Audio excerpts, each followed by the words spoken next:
You're listening to Where You Live with Gene and Tony. Welcome back to Where You Live with Gene and Tony. We're asking the question today, does an individual's word or promise mean anything to folks anymore? And we're talking about that in terms of that contractual agreement that homeowners have to their HOA in abiding by the rules and regulations. We want to hear from you today. Give us a call, 651-289-4488. We're broadcasting live from the Concierge Landscape Studios. We're also brought to you this hour by Extreme Exteriors. And I've been talking in this last segment and now here about what are some of the 5 important don'ts that board members need to remember as they take a look at the enforcement of the rules and regulations. And one that I mentioned here was don't ignore violations. Okay, you can't pretend that they're not going on, but you don't want to, by the same token, go to war over just minor issues. And we gave you some examples of that. Another thing to remember, if you're on a board and you are entrusted with the rules and regulations, don't assume that the precedent that has been set is irrelevant. How things have been handled in the past are important to your discussion now as a homeowners association. You need to remember to be consistent. One of the issues that takes place sometimes is people will take a look at how a rule has been handled. And if it is not being done in a consistent manner, even though everybody on the board is not doing anything that would be considered discrimination, it could lead towards the appearance of that as being something that they are indeed doing.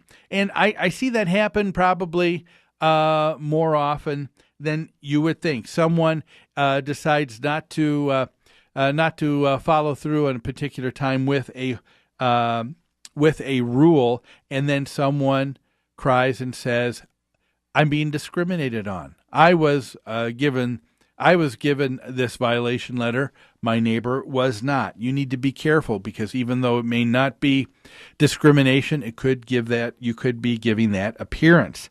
Boards need to ask the question when rules are being violated. Is this a one-time occurrence, or is there a shift or change within the community?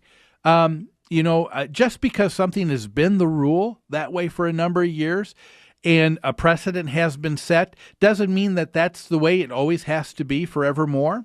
I think we gave you an example of that a few weeks ago here in Property Management on the News. Do you recall the story where the homeowners association had private streets and they ended up, because of parking being a large issue, and they were concerned of children not being seen as they were getting ready to cross the street because of all the cars being lined up, they didn't allow cars to park on one side.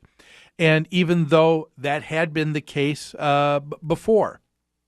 And a homeowners association, you need to take a look at the fact that things are going to indeed change. There's going to be shifts in how we live as a community, as a society. There are things that are going to take place that are going to be a major change. I'll give you an example, and that is if you take a look at townhomes that were built primarily 12 to 15 years ago, it's not uncommon to find that they had a single-car garage. I don't know if that's the case with most townhomes that are being built, new ones that are being built today. There is a minimum of two-car garage. Why? Because our habits have changed. The people have different needs. And so the board of directors, one of the things is you need to not assume that precedent is irrelevant. You need to take a look at the fact that precedent has been set. It's something you need to be careful so that you're being consistent. But then again, you need to also allow for the idea that there may be an actual change in your community. What's another don't to consider? Here's one that I think is important. Don't get cocky and think you're untouchable because you have D&O insurance. Now, what is D&O insurance? Well, the homeowner association is responsible for generally the master insurance, which will take care of large events like a storm, fire, that type of thing. But it also covers the acts of those who are on the board of directors for liability issues for being sued in lawsuits that may arise because of their duties as a board member. It's one of the reasons why you can even get someone to be willing to run for the board, is because there is this coverage. It would be awful if here you are volunteering, trying to do your best, and you had exposure with that not even being addressed or taken care of. But you also need to remember that just because that's in place, that doesn't give you immunity from all of your actions too. It does not cover this type of insurance, the D&O, called directors and officers insurance, generally does not cover claims initiated by the board in the enforcement of rules and regulations. And what do I mean by that? Again, there was another story on Where You Live with Gene and Tony here a few weeks back. We talked about the person who had a dog, and it ended up being a service dog. The board took issue with that, and not thinking that it was a service dog. They had a building that said no pets. And if you remember, that was about a 4.5-pound little Yorkie that a homeowner had in New York. And what ended up happening a couple years later was that the homeowners association had racked up almost $500,000 in legal fees just over the pursuit of this one rule. And I think the board members in this particular case, the only way I think that they could even imagine that this was going to be taken care of is they thought that, well, we've got insurance. I'm sure that'll take care of it. And you can't go by that premise.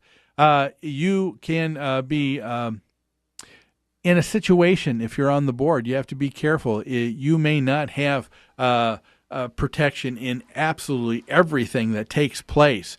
Yes, you are in D&O insurance when it comes to honest mistakes, things that are done in good faith in the course of your duties, but it's not immunity on all liability in all issues. Another thing to think about is don't think if you are pursuing something and going to court, small claims court now, don't think that judges will generally be sympathetic to you, the board, and the homeowners association, and your cause.